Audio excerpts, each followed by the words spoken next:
All right. All right. What is up, everybody? We'll let some people trickle in here in a minute, but basically, you are joining another live stream for the Sweat the Bet podcast and Sweat the Bet YouTube channel. We are the co hosts of the Sweat the Bet podcast.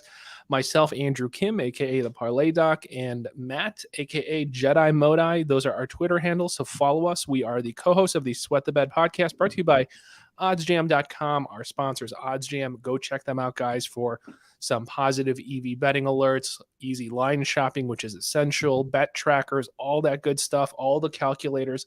Go check it out right after this. You have time to look at some stuff even before Monday Night Football kicks off. And Matt, I'm just going to say it right now. We're going to shake off the bad juju from yesterday. I'm going to take the L. I'm not trying to hide from it. It was a rough Sunday for me. But I'm going to shake it off. And I'm just going to fire off some more bets tonight. That's all I can say. Hey, shooters shoot. You gotta. Nobody can remember your last play. Cornerbacks have to have a short memory. Shooters in the NBA have to have a short memory. So do sports bettors. People say that it's equally as difficult to play professional league or bet on sports. I'm not saying that. That's just what other people say. And for those of you who are wondering, I'm not backing down from my Thursday night football debacle. I was so confident that the Broncos could pull off a win at home. I said if they did not cover, which was one of my picks for the week, for the -3, which, God damn you, Russell Wilson, you are terrible. You are terrible.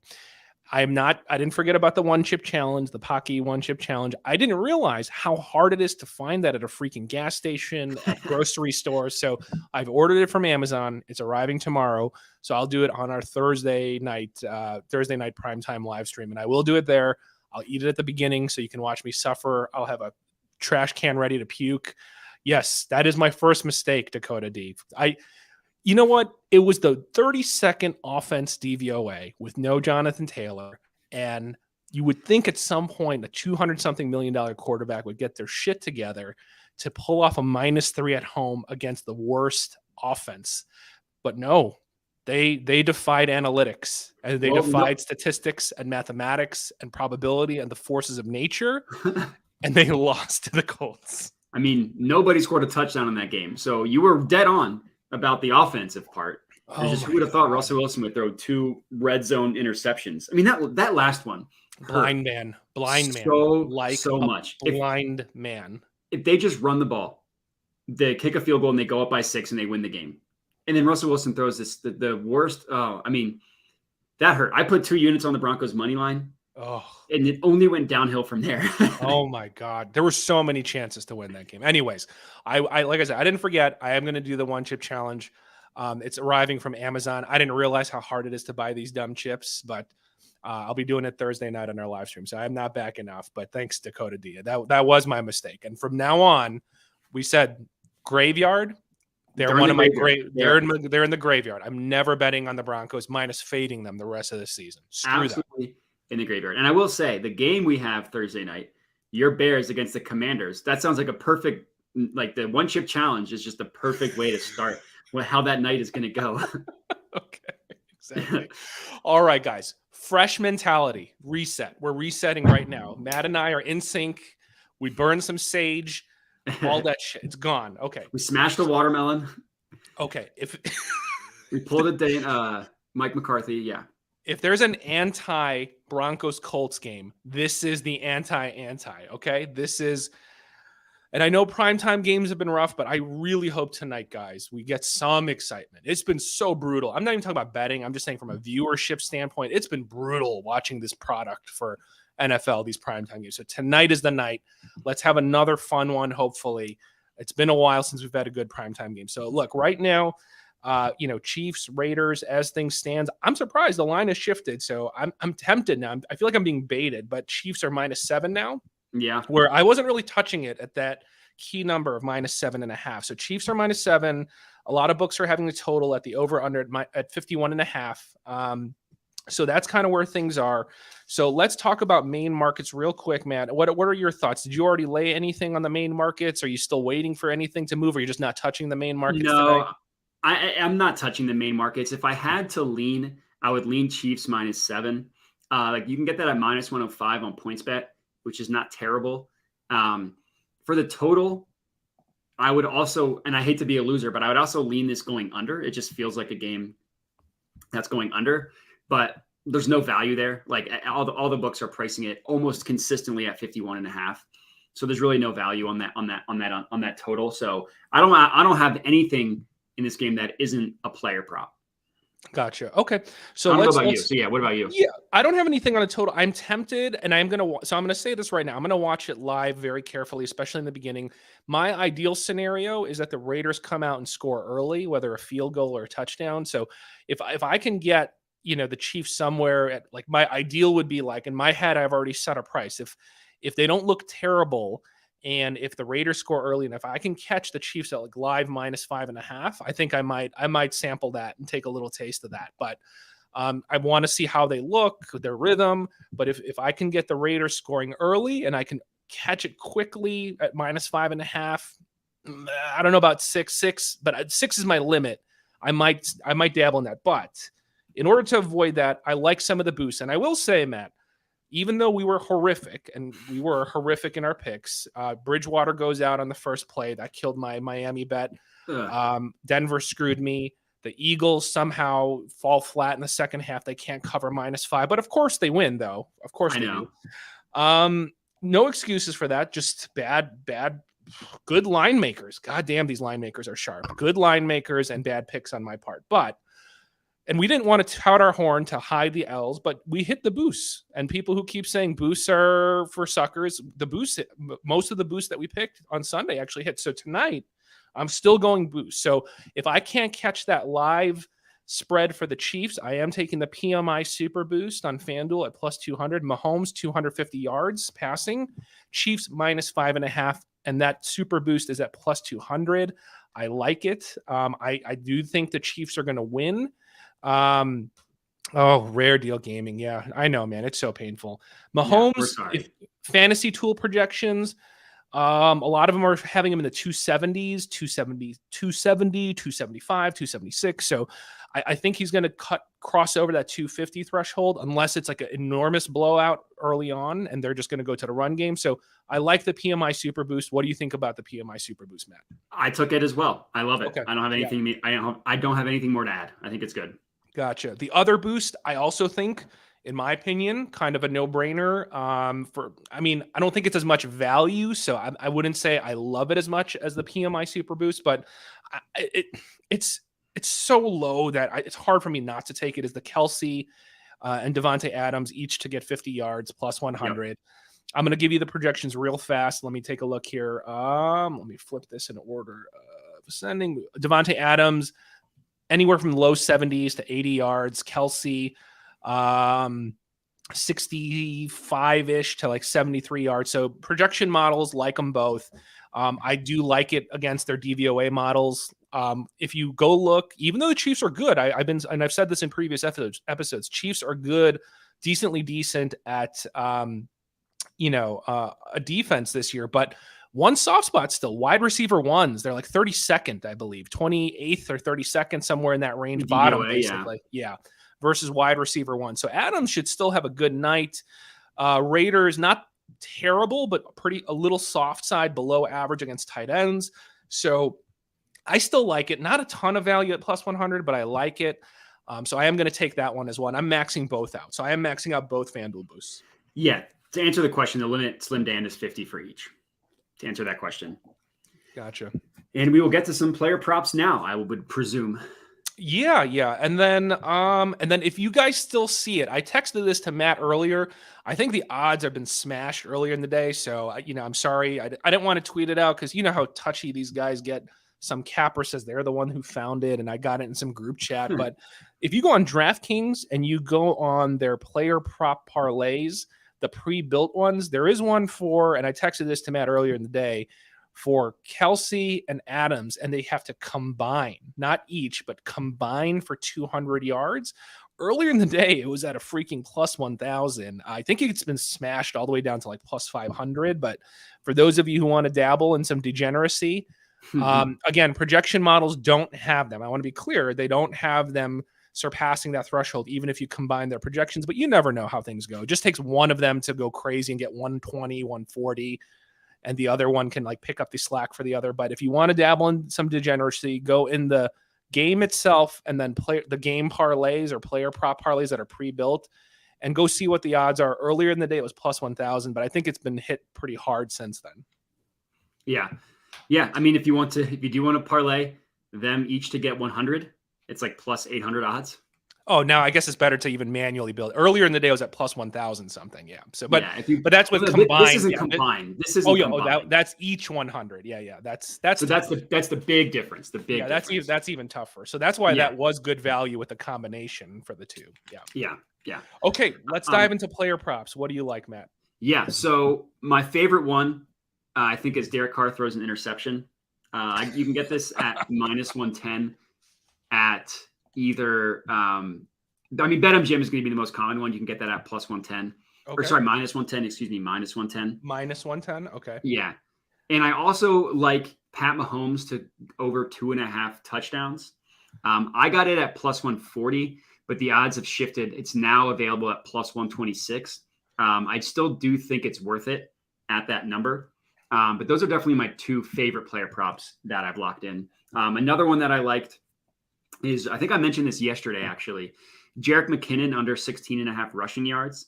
Okay. He's losing snaps to Isaac Pacheco. He's already not the starter to CEH, to Clyde Edwards-Helaire. So, I mean, it's a number that low is scary. But like in my head, if they get out to a huge lead, they're just going to put in Pacheco. He's the garbage time. And when McKinnon does go in the game, he normally is passing down back. So 16.5 rushing yard is a low total, but I also like that one as well. Nice. Maybe I'm wrong, but correct. I saw some stats somewhere that Carr has had an absurdly high rate of interceptions in Chiefs games in the last couple seasons, right? I mean, is it pretty high?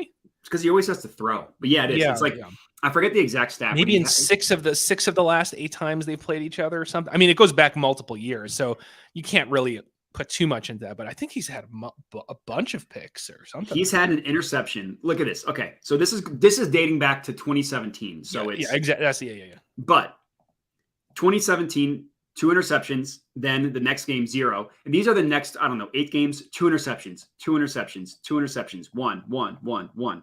That's like 8 of his last 9 games. He's had an interception against the Chiefs. And I think it's just because he always, like we said, he always has to throw. That's why he always has to throw, because the Chiefs are always winning, because the Chiefs have won like 8 of 9 against the Raiders.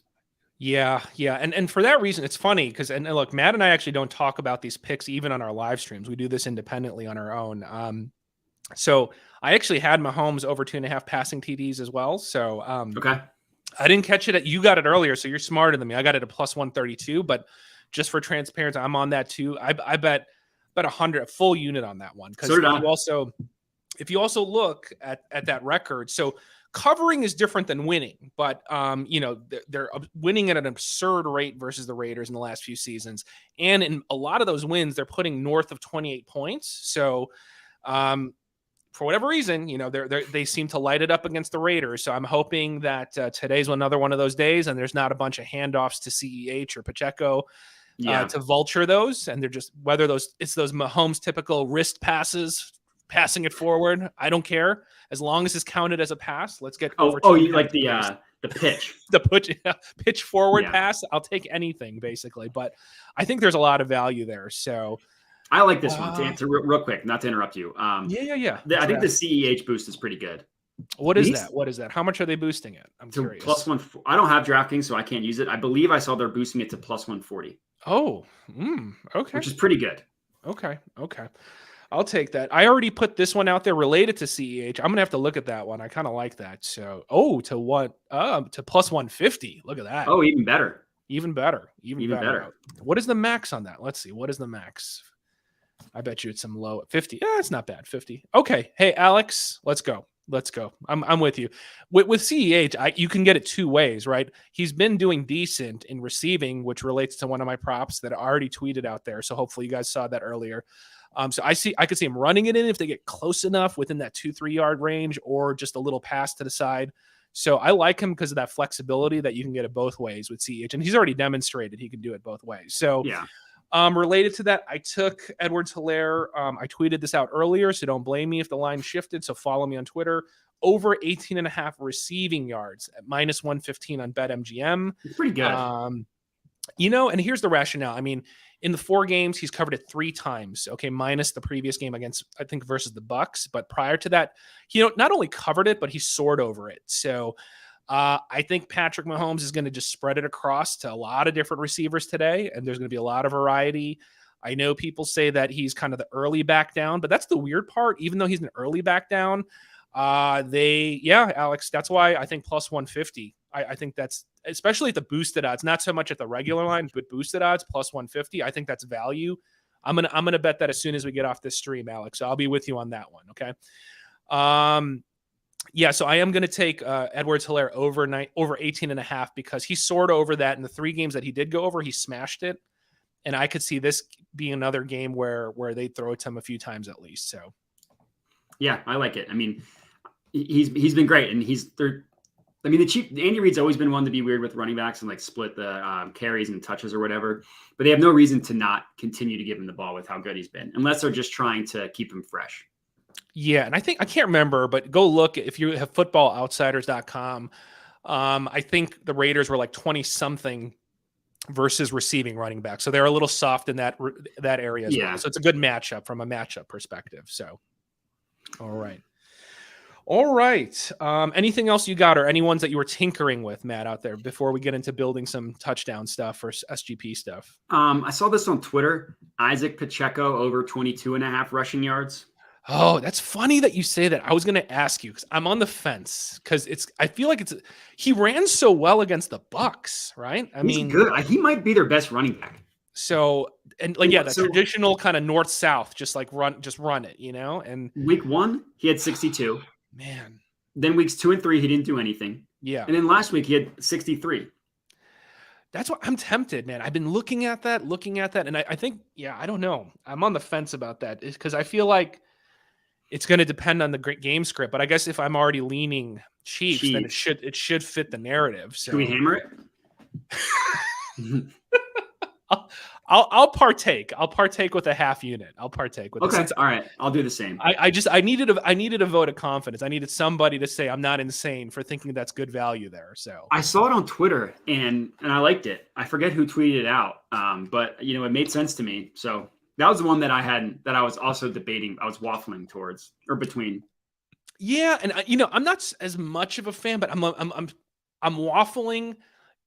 If the Chiefs really do get up, can he get a garbage TD? Yeah, I don't hate it. That's a bit riskier, I feel like, but I think that's very game script dependent. So yeah, it is. Anytime touchdown, yeah. But Alex, I am firing it off right now. So that's why I'm looking down at my phone. The CEH boost touchdown +150. I'm doing that. So thanks for pointing that out, Alex. I didn't even go back to DraftKings earlier. So appreciate that, Alex. So let's get that one, man. Alex Sherman with the call and the point out. I like that one. All right. Okay. Any touchdown scores you're feeling? Anyone that stands out? Devonte Adams, I like a lot. You just the obvious the he chalk. Scored in 3 of 4 games. He's been talking about he hasn't complained, but there's just like chatter about look what happened to Adams after he left after he left Green Bay. But like I said, he scored in 3 or 4 games. Even in the game where he had a bad game, he still scored. In the game he didn't score, he still had 8 receptions. He's just been really good. Like you said, the Chiefs have been literally I think they were 31st. I looked it up. They're 31st in terms of DVOA. Second to work. Yeah, okay. Yeah. Okay, it's number 1 receivers, but he's my favorite one is Devonte Adams. It's chalk, but sometimes it's still plus money. Plus 105-ish, right? Somewhere around there. Yeah. So no, I don't hate that one. I don't hate that. What about you? Man.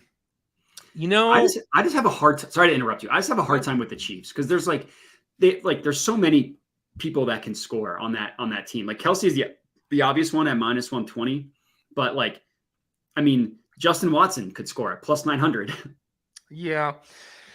I was looking, and that's the thing. I mean, obviously, I'm not going to hate on anybody if you can get Kelsey at some promo rate or some boosted thing. I think right now he's insanely juiced, so I'm not going to touch it. Obviously, at -150 or something. But On the Raiders side, I'm trying to think of something not super obvious like Adams or whatever. So I mean, I was Waller. thinking, I wasn't even going to go Waller. I was going to go Mac Hollins. And I know people are going to say, well, what about Renfro being back? But if you actually look even back at like the Cardinals game, the last time, Renfro was in like playing like full, like, most of the snaps, like Mac Hollins still got a lot of targets. And Yeah. I feel like my argument is that if anything, he may be that guy that now gets neglected and will be freed up on a route because everyone's so afraid of, Renfro, with the speed on the outside and Devonte just being Devonte, that maybe he's going to be the forgotten guy, literally. And it seems like he has a decent connection with Carr. Carr seems to like he does throwing his way. So I thought as a value, now I'm not going to go nuts with a full unit, but I think maybe a half unit. I think I'm going to throw a half maybe on Mac Hollins, maybe. Yeah, I like it. I like it.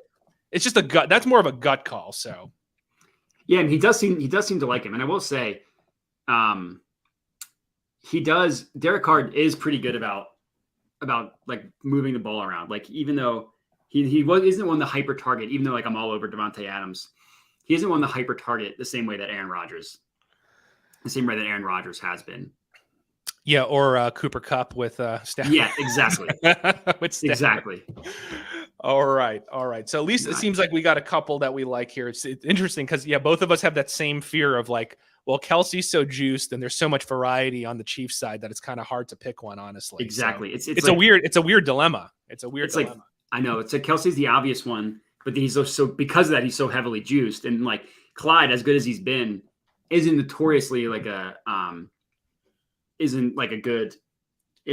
normal touchdown scorer. Sorry, I was reading this question as I was talking. It's 1% of your bankroll. That's what typically 1 unit, and that's so 1 unit is just a relative term. So it's about 1% roughly of your bankroll, and it doesn't have to be 1%. That's just kind of a general easy metric to use. So for me, when I say a unit, I feel pretty confident, and I put about $100. If I say half unit, for me, that's about 50, just to give you a frame of reference. So I got slammed pretty bad on Sunday, guys. So I think roughly, not even including the ones that I listed on our podcast, which I did not, I went over, unfortunately, but as even did between that and live stream picks. So for me, I was with everything, like, I think I ended up, I think I was talking to Matt earlier, God, minus like 7 units. So that was gross, guys. So one of the rougher days I've had, unfortunately. So no, it happens. So just taking the L, not trying to hide it, but okay, should we build one? God, we got to hit another one lost by 1. Did we lose by 1 again? Yeah, didn't we? Because it was because we got screwed by James Robinson. It was Robinson, right? Robinson. I'm pretty sure we lost by 1, but let me confirm. Let's see. No, okay, we lost by 2. I forget Jamal Williams and James Robinson. Yeah, no, I think on our primetime ones we've been losing by 1 almost every single right. time. So. You're right. All right. Anyways, you know what I'm going to say? This one is not going to win. Every one I've had a good feeling. This one I have a bad feeling. I'll just say that. All right. Okay, so let's start from the top. Should we just involve the Chiefs since we think they're going to win, or you want to stay away from that because of the boost, because of the PMI super boost? To not overlap. Maybe not -7. Like if we take like an alt line. I mean, we could do -3 or just take a money line at minus. I know it's not the best. Yeah, let's just do money line. It's a parlay, so I don't feel as bad. Let's do the money line. Okay, -350. I know that's a little juiced, but it's all good. And then we'll make it up for it in other places, and we could also do like a heavily juiced betting down the under, the over, like over 44.5 or something. Sure, let's do that. Let's just toss in the main markets first, and then we'll go props. All right, let me see. Total, all totals. Where is that? There we go. Yeah, I like that 44.5. I feel like it's doable, definitely doable, even if one team starts cluster effing. Yeah. Okay, should we go passing or stay away from passing? Because we have Mahomes in the PMI. Derek Carr passing, maybe. I was gonna say I like Carr because he's just gonna throw it a ton. 250 at -205. Let's see. Yeah, I like it. Okay. Let's see. All right. Yeah, that boosted. Okay. All right. So should we avoid Adams and Kelsey because of the super boost. Yeah. Let's just go. Okay, so that leaves us with Renfro, Waller. I don't want to touch Juju Smith because of the hamstring thing. I don't trust him at all, unless we want to do an under. Yeah, and I don't want to touch Renfro because he's just coming back from the concussion. So okay, so Waller, what are we thinking? Someone actually just asked us about Wall. Let's ride with W no limit, Waller 40 plus. Yeah, projections have him right around 50, so why not? Waller 40, okay. We haven't talked much about him. Any rushing ones? Because I know I talked about my Clyde Edwards-Helaire. Pacheco, let's do Pacheco. Yeah, so you know what? Let's do Pacheco since we were talking about his prop. Right now it's at over 23.5, so we don't have the 22.5 option, and there's no alt lines for him. So it's all right. Yeah. Okay. All right. So with those, so we have Chiefs money line over 44.5, Derek Carr 250, Waller 40, Pacheco over 23.5, plus 407. Do we want to throw in a Kelsey TD since we're talking about him and we don't want to touch it as a single play? Or is that just that makes it plus 703? Okay. That makes it a bit more juicy. Plus 703. Let's do it. Okay. We're good. All right. So let me read it off. Chiefs over 44.5, Carr 250 passing yards, Waller 40, Pacheco over 23.5 rushing, Kelsey touchdown, plus 703 on FanDuel. All right, you guys know the drill. All right. Let's get one finally, guys. We'll get one. I have faith. Let me tweet this one out. But yeah. So any last minute stuff? Anything else?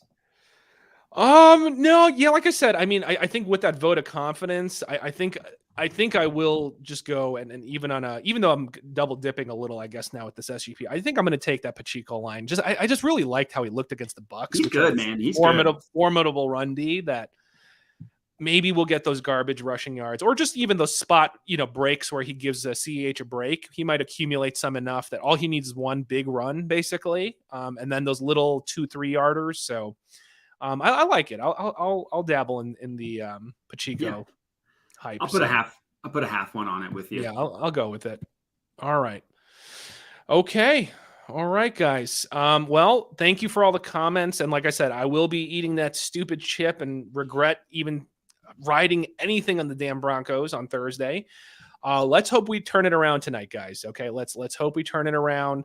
Let's win some of this stuff. I like W No Limit, who says DraftKings has Waller over at 34.5. Really? Yeah. Wow. I wonder what odds that would be. Huh?